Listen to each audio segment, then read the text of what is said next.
Bonjour tout le monde et bienvenue à cette nouvelle vidéo sur les Dividend Aristocrats.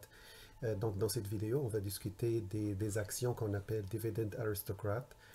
C'est quoi cette liste-là? Puis pourquoi c'est intéressant pour les personnes qui souhaitent investir dans des actions à dividendes. Lorsqu'on veut investir dans des actions à dividendes, on est vraiment confronté au marché qui est comme un grand marché. Il y a des centaines et des milliers de titres. C'est très difficile de faire son choix, mais sachez qu'il y a déjà un pré-travail qui a été déjà fait. Il y a déjà des listes établies des meilleures actions à dividendes. Et la liste qui est suprême, qui est la plus connue, c'est les Dividend Aristocrats. Ça existe aux États-Unis, ça existe aussi au Canada. Ici, dans la description, je vais mettre le lien vers l'article avec toute la liste au complet des Dividend Aristocrats canadiens par secteur. La liste pour les Dividend Aristocrats, elle est gérée par Standard Poor's. C'est Standard Poor's qui a mis en place cette liste-là.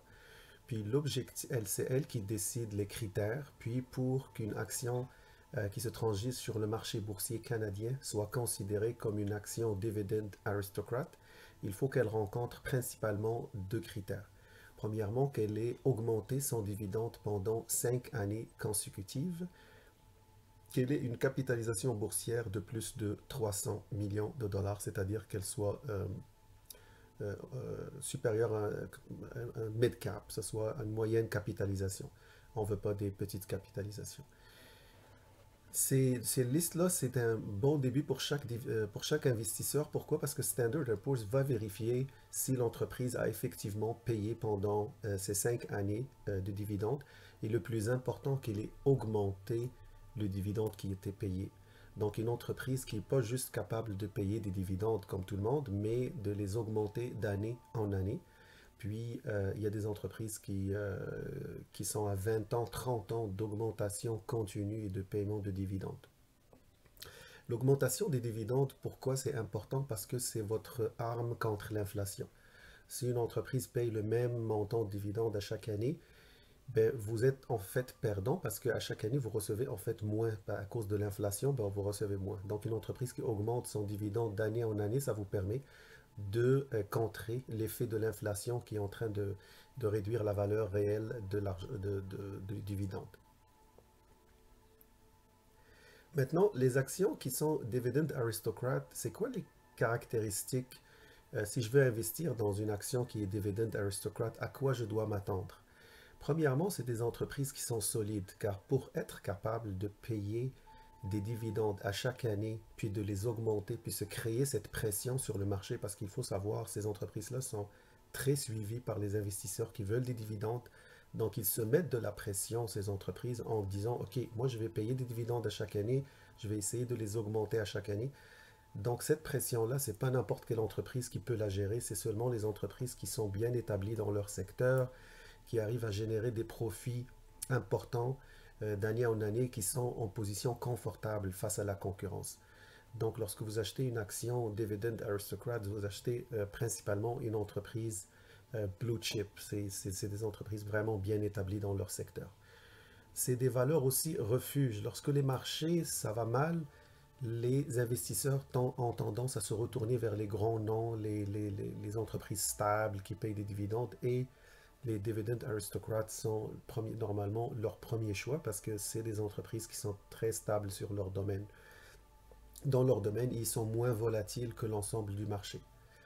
Des états financiers solides, ça va de soi si vous payez des dividendes à chaque année, puis vous gérez bien vos coûts, puis vous êtes capable tout le temps de générer ce dividende-là, c'est sûr que vous n'avez pas énormément de dettes, vous arrivez à vous en sortir, vous avez des états financiers très solides pour pouvoir payer de façon continue et d'augmenter ces dividendes-là.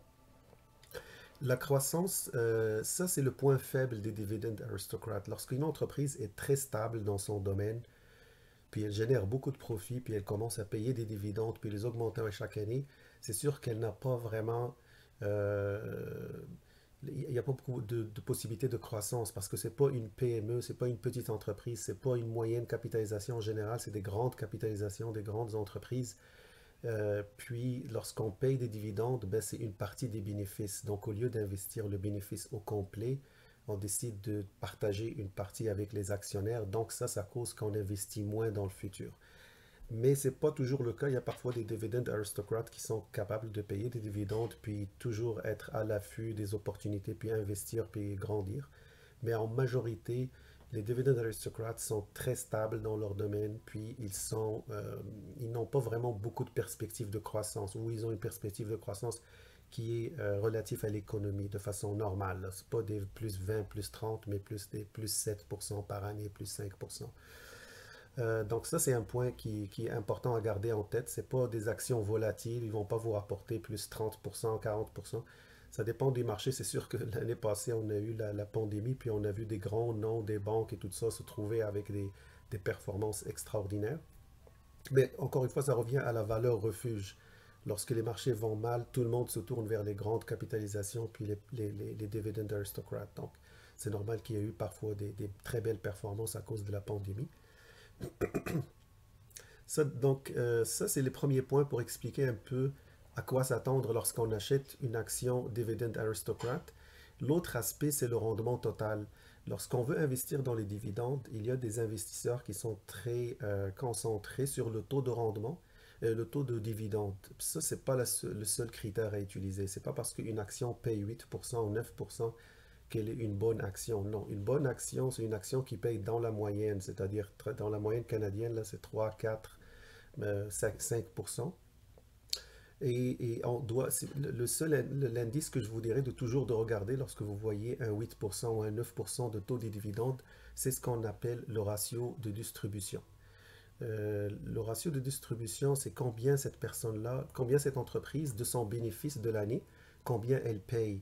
Si elle paye 50%, 30%, c'est bien. Elle paye une partie, puis elle garde une partie. Mais il y a des entreprises qui sont vraiment juste des machines à générer du cash, mais qui n'investissent pas dans le futur. Donc le cash rentre, le bénéfice rentre, ils payent en totalité. Donc il faut faire attention parce que ce genre d'entreprise-là, ils vont payer des dividendes très élevés, mais il y a zéro possibilité de croissance parce que le bénéfice qui rentre, il sort. Et il y a rien d'investi là-dedans. C'est parfois pas vrai pour les entreprises télécom. Euh, donc ça, c'est un point à garder en tête. Et parfois aussi, le taux de dividende élevé veut juste dire que l'action, elle est déprimée. C'est-à-dire que les investisseurs ne s'attendent pas, s'attendent à une mauvaise nouvelle. Donc, le prix de l'action baisse et normalement, et bien évidemment, le taux de dividende va monter parce que la valeur de l'action ne cesse de baisser. Donc, il faut faire très attention là-dessus, ne pas juste se concentrer sur le taux de dividende. Il faut voir le ratio de distribution, voir les possibilités de croissance, voir la solidité de l'entreprise aussi. Les dividend aristocrats, ça existe aussi en version américaine et encore plus importante, plus intéressante parce que pour eux, le minimum pour être considéré par Standard Poor's comme une action dividend aristocrat, c'est 25 années. Imaginez, là, c'est vraiment des gros noms qui se retrouvent dans cette liste. C'est pour payer pendant 25 années des dividendes et les augmenter à chaque année. C'est principalement des grandes entreprises américaines.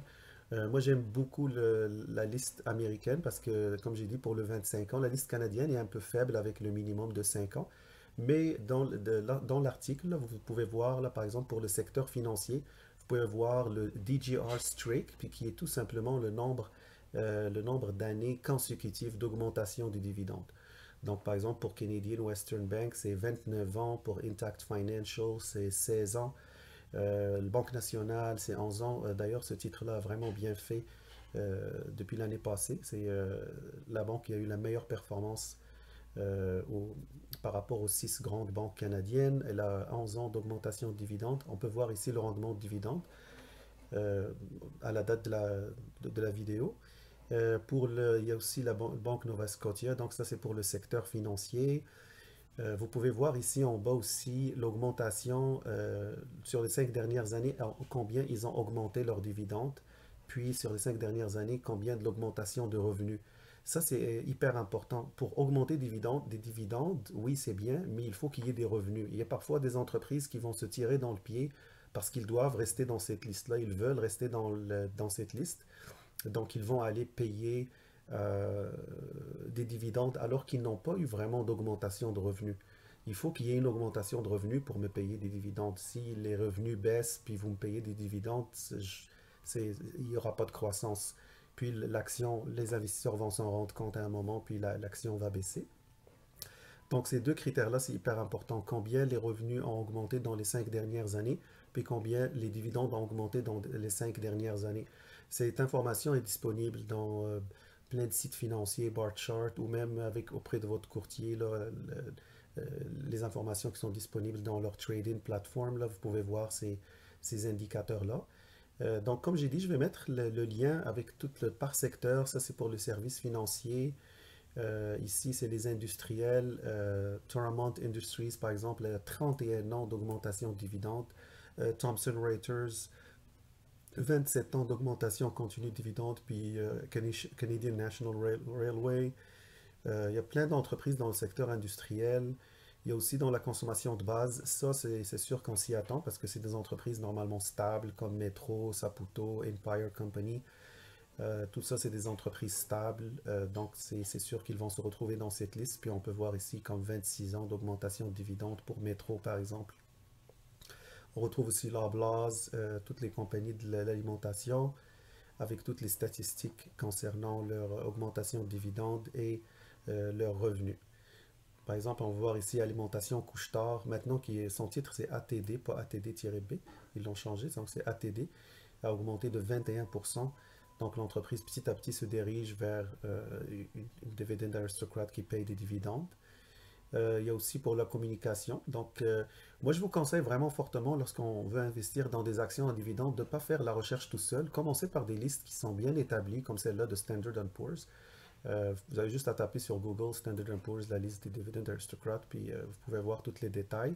Il y a aussi mon article que je vais mettre ici dans la description. Vous pouvez voir la liste au complet. Puis commencez par cette liste-là pour choisir vos actions. N'y allez pas tout seul. Le travail, il est déjà fait pour vous. Il y a déjà des analystes, des chercheurs de Standard Poor's qui font le suivi. Puis ils retirent à chaque trimestre ou ils rajoutent une compagnie selon si elle a réalisé oui ou non ces deux conditions-là.